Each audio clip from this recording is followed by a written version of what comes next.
안녕하세요. 국어 지식을 꾹꾹 눌러 담아주는 국어의 꾹꾹쌤입니다. 자, 수능 국어 필수어휘 7번째 시간. 자, 바로 시작할게요. 수능 국어 필수어휘 207번째 시간입니다. 어휘력 기르기 3탄. 자, 오늘 공부할 내용은 121번부터 140번까지예요. 20개의 단어 익힙시다. 자, 첫 번째 121 어조 말에 가라 말하는 투를 어조라고 합니다. 문학에서는요, 상황과 상황에 대한 태도가 드러나는 말투를 어조라고 하죠. 시마다 다양한 상황이 존재하고 그 상황에 따른 화자의 정서나 태도도 다양하겠죠. 그렇기 때문에 뭐 여러 가지 어조가 있는데, 뭐 예를 들면 남성적 어조, 여성적 어조, 의지적, 냉소적, 단정적, 상승적, 하강적, 예찬적, 관조적, 사색적 등등등 다양한 어조가 존재합니다. 요 각각에 대한 설명은 우리가 문학 필수 용어할 때 익혔죠. 자, 잘 모르는 친구들은 그 영상을 한번 다시 공부 한번 해보세요. 어조입니다. 말에 가라 말하는 투. 문학에서 상황과 상황에 대한 태도가 드러나는 말투 어조. 어원, 어떤 단어의 원래 형태, 어떤 말이 생겨난 근원을 어원이라고 합니다. 자, 예를 들면 계란, 달걀, 계란, 달걀 똑같은 말이에요. 자, 계란은요 한자고요, 달걀은 고유어입니다. 자, 닭의 알이 달기알이 되고요. 달기알이 달걀, 뭐 이런 식으로 지금 그 어원을 따져보면 닭의 알에서 왔다는 걸 우리가 살펴볼 수 있는데, 자, 국어 공부 재밌게 하는 방법 중에서 그 말이 어디서 왔을까, 그 어원을 한번 따져보는 거, 이것도 좋은 방법 중에 하나입니다. 자, 어원, 단어의 원래 형태, 어원입니다. 어떤 말이 생겨난 유의, 말이나 글자를 소재로 하는 놀이, 말장난.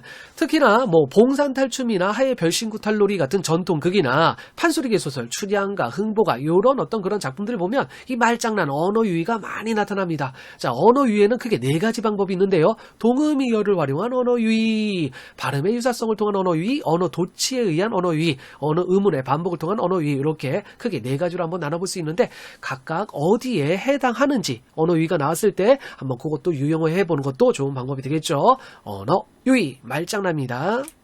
언중, 같은 언어를 사용하는 사회 안의 대중을 언중이라고 합니다. 같은 말을 쓰는 사람이죠.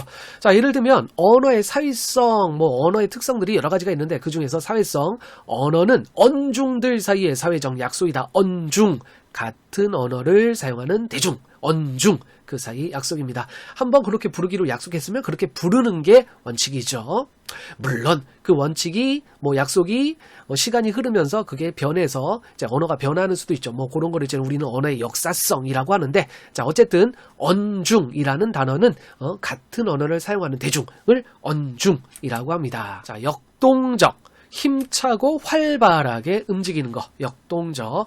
자, 역동적, 자, 명사 역동적도 있고요, 관형사 역동적도 있습니다. 자, 예를 들면 역동적인 삶, 역동적으로 활동하다 할 때 이 역동적은 이제 명사고요. 관형사, 역동적 체계, 역동적 현상. 무슨 차이가 있느냐? 역동적 뒤에 이렇게 이다, 서술격 조사 이다, 그 다음에 이거 부사격 조사 으로, 요런 게 조사가 붙으면 명사로 보고요, 아무것도 안 붙어 있으면 관형사로 보면 됩니다.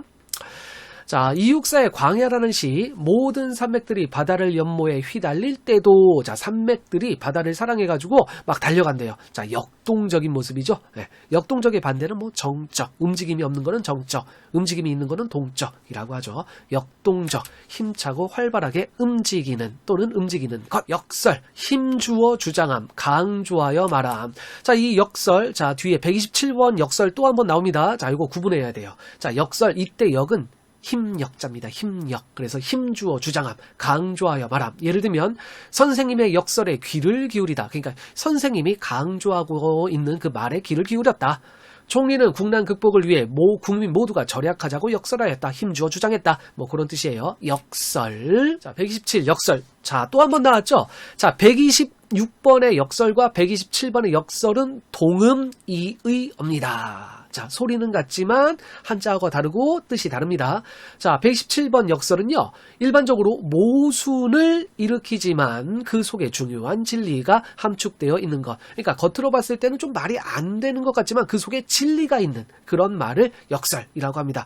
또 그런 표현 방법을 또 역설법이라고 하고요. 자, 예를 들면 이것은 소리 없는 아우성, 찬란한 슬픔의 봄, 결별이 이룩하는 축복, 외로운 황홀한 심사이연이 내 이름의 외로운 눈부심 위에. 자, 이렇게 이렇게 하나의 표현 속에서 이렇게 부딪히는 표현이 존재할 때 우리는 역설이라고 하죠. 역설. 128. 연상.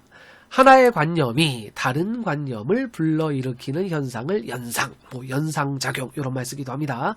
자, 예를 들면 자 이거 전봉건의 피아노라는 시인데요. 자, 한번 읽어볼게요. 피아노에 앉은 여자의 두 손에서는 끊임없이 10마리씩, 20마리씩 신선한 물고기가 튀는 빛에 꼬리를 물고 쏟아진다. 나는 바다로 가서 가장 신나게 시퍼런 파도의 칼날 하나를 집어들었다. 자, 무슨 소린지 잘 바로 머릿속으로 들어오기는 좀 힘든 시죠. 사실 요 시는 좀 피아노, 생동감 있는, 살아 움직이는 듯한 어떤 피아노 선율이 주는 감동을 표현한 시입니다.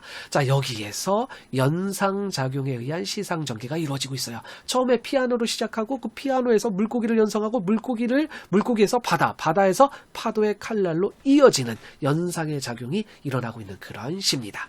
연상, 하나의 관념이 다른 관념을 불러일으키는 현상을 연상, 그런 작용을 연상작용이라고 하죠.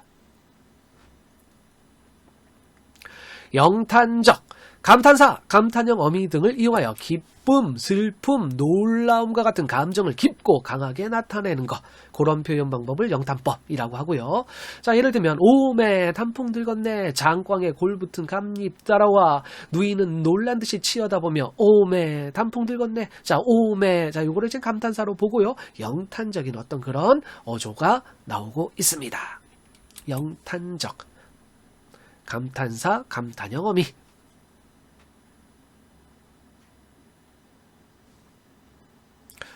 자, 예우, 예의를 다해 정중히 대우함. 자, 예문, 반가의 부인이라. 반가는 양반의 집안이라고 생각하면 돼요. 자, 양반 집안의 부인이라 예우는 했으나 살얼음같이 냉담하여 두 여인네는 자리에 오래 머물 수 없었다.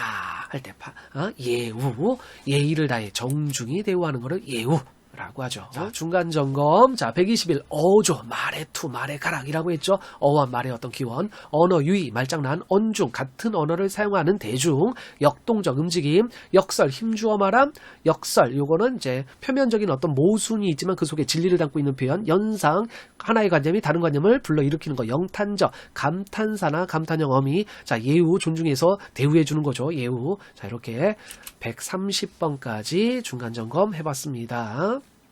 자, 131 예찬, 아름답고 훌륭한 것을 존경하고 찬양함. 한영훈의 찬송이라는 시예요. 님이여. 자, 일단 님을 부르죠. 당신은 100번이나 단련한 금결입니다. 뽕나무 뿌리가 산호가 되도록 천국의 사랑을 받으옵소서. 님이여, 사랑이여, 아침볕의 첫걸음이여. 자, 좀 예찬적인, 칭송하는 듯한 어떤 그런 어떤 태도를 보이고 있는 시죠. 제목도 찬송이죠. 찬송, 예찬. 왜곡, 사실과 다르게 해석하거나 그릇되게 하는 것을 왜곡이라고 합니다. 뭐 역사 왜곡할 때 왜곡. 화해와 단결, 그것을 위해서라면 나 선생은 그럼 사실이 왜곡되어도 무방하다는 겁니까? 왜곡, 사실과 다르게 해석하거나 그릇되게 함. 우회적, 곧바로 가지 않고 멀리 돌아서 가는 것을 우회적이라고 하죠. 자, 참고로 그는 이 일에 대한 불만을 직접 토로하지 않고, 토로하다는요, 마음에 있는 것을 죄다 드러내어 말하다, 토로하다, 직접 말하지 않고 우회적으로 돌려서 우회적으로 표현하였다. 우회적, 곧바로 가지 않고 멀리 돌아서 갑니다. 우회적, 우회도로 할 때 우회.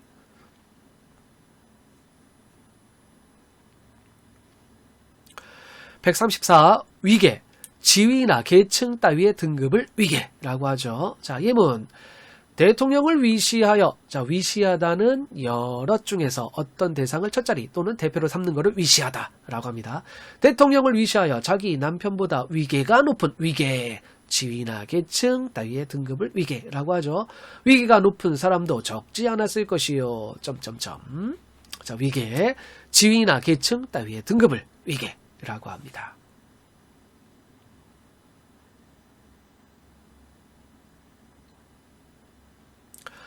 위선, 본심에서가 아니라 겉으로만 착한 채 하는 것을 위선이라고 하죠. 또는 그런 짓이나 일, 위선. 반대말은 위약이라고 합니다. 박지원의 한문소설 호질의 북곽선생이라는 인물이 나오는데요. 자, 위선자죠. 한마디로 말하면 도학자 북곽선생이 마을의 수절과부인 통리자와 음행을 즐기다가 호랑이에게 혼이 난다는 어떤 그런 내용이 호질인데요. 자, 거기에서 나오는 인물 북곽선생, 뭐 통리자도 마찬가지고요. 위선적인 인물로 나오고 있습니다. 위선. 겉과 속이 다르죠. 위선은.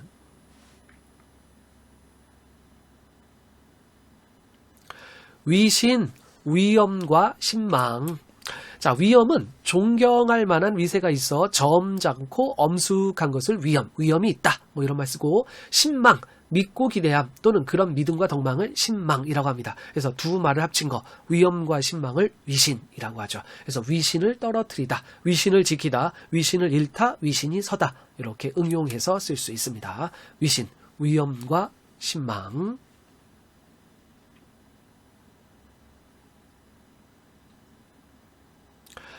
유발, 어떤 것이 다른 것을 일어나게 한다. 유발.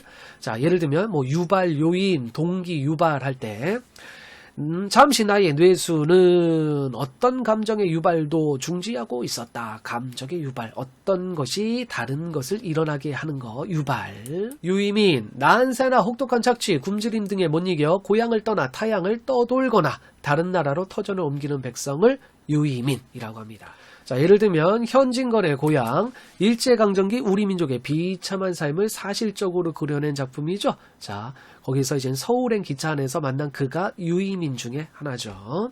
그런 사람들이 많았어요. 유이민.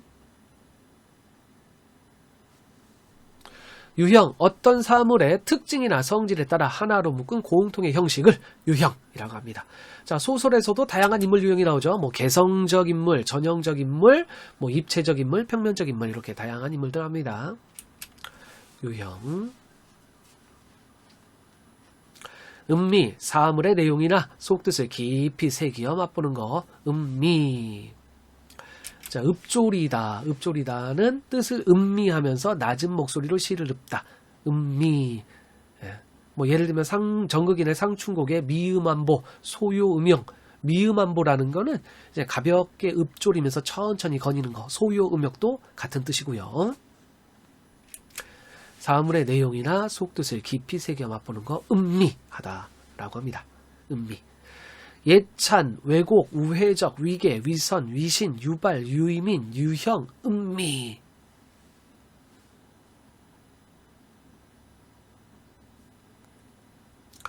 자, 20개의 단어 10초 뒤 테스트 시작해 봅시다.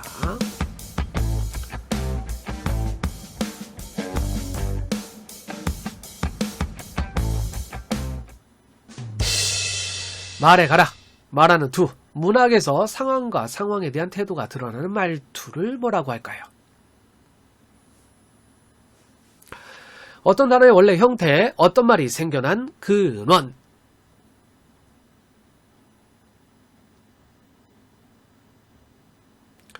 말이나 글자를 소재로 하는 놀이, 말장난.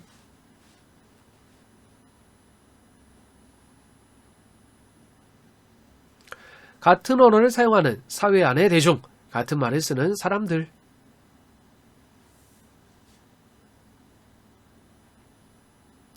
힘차고 활발하게 움직이는 또는 그런 것.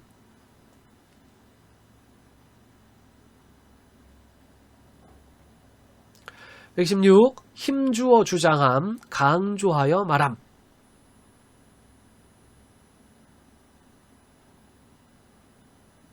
(117) 일반적으로 모순을 일으키지만 그 속에 중요한 진리가 함축되어 있는 것.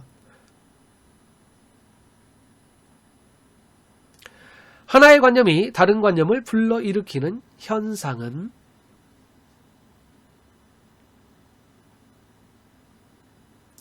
감탄사나 감탄형 어미 등을 이용하여 기쁨, 슬픔, 놀라움과 같은 감정을 깊고 강하게 나타냄. 예의를 다해 정중히 대우함.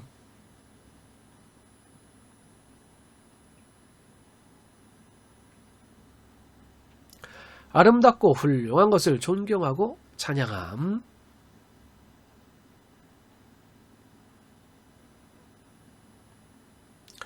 사실과 다르게 해석하거나 그릇되게 함.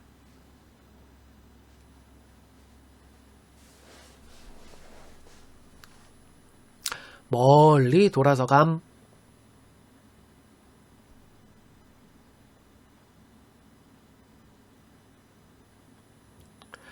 지위나 계층 따위의 등급.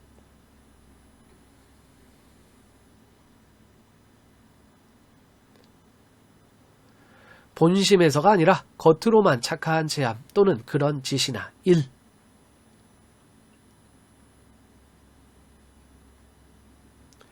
위험과 신망.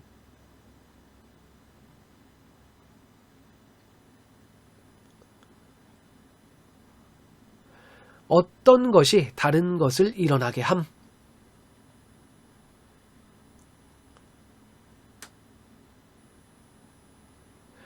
난세나 혹독한 착취, 굶주림 등에 못 이겨 고향을 떠나 타향을 떠돌거나 다른 나라로 터전을 옮기는 백성. 어떤 사물의 특징이나 성질에 따라 하나로 묶은 공통의 형식.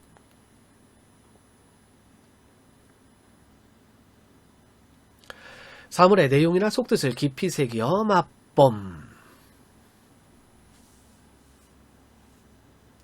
자, 이렇게 우리가 수능국어 필수5 207번째 시간 마무리했습니다. 꾸준하게 반복하고 반복해서 내 거로 만듭시다. 오늘도 수고하셨습니다.